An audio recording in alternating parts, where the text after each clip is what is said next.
৭১ কিন্তু ৩০ লক্ষ শহীদ, ২ লক্ষ মা বোনের ইজ্জতের বিনিময়ে লাল সবুজের বাংলাদেশ স্বাধীন হয়েছে। এটা কিন্তু সামান্য একটা বিষয় না, ইতিহাস সবারই জানা আছে। এই ইতিহাসটাকে কিছু সংখ্যক বাংলাদেশে এখন স্বাধীনতা বিরোধী মানুষ আছে, তারা এটাকে বিশ্বাস করতে চায় না।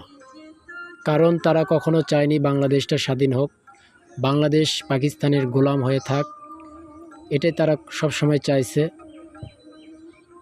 আজও তারা এটাই চাচ্ছে। তো দেখেন,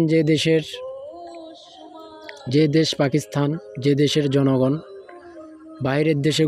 বাইরের বিভিন্ন দেশে গিয়ে ভিক্ষাবৃত্তি করে খায়, যারা ভালো খাইতে পারে না, ভালো জায়গায় ঘুমাইতে পারে না, ভালো পোশাক পরতে পারে না, তাদের গা সব সময় আগুনে জ্বলে যে বাংলাদেশ কিভাবে এত অল্প সময়ে এত উন্নয়নশীল হইল, কিভাবে এত উন্নয়ন বাংলাদেশে, মেট্রো রেল, পদ্মা সেতু, হাইওয়ে,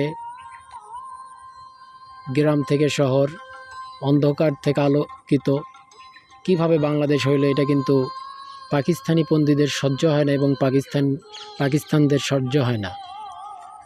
এই জন্য তারা একটা জঙ্গি হামলা করে বাংলাদেশটাকে ধ্বংস করে দিয়ে তারা সব সময় চায় যে বাংলাদেশ যেন আমাদের নিচে থাকে, আমরা যেন বাংলাদেশের উপরে থাকি। আপনারা সবাই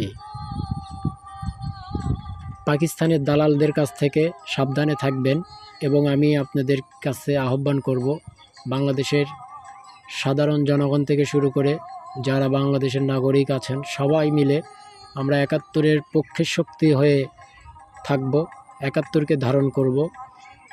ইনশাল্লাহ আমরা কারো গোলামি নই, আমরা নিজেরাই আগামীর বাংলাদেশ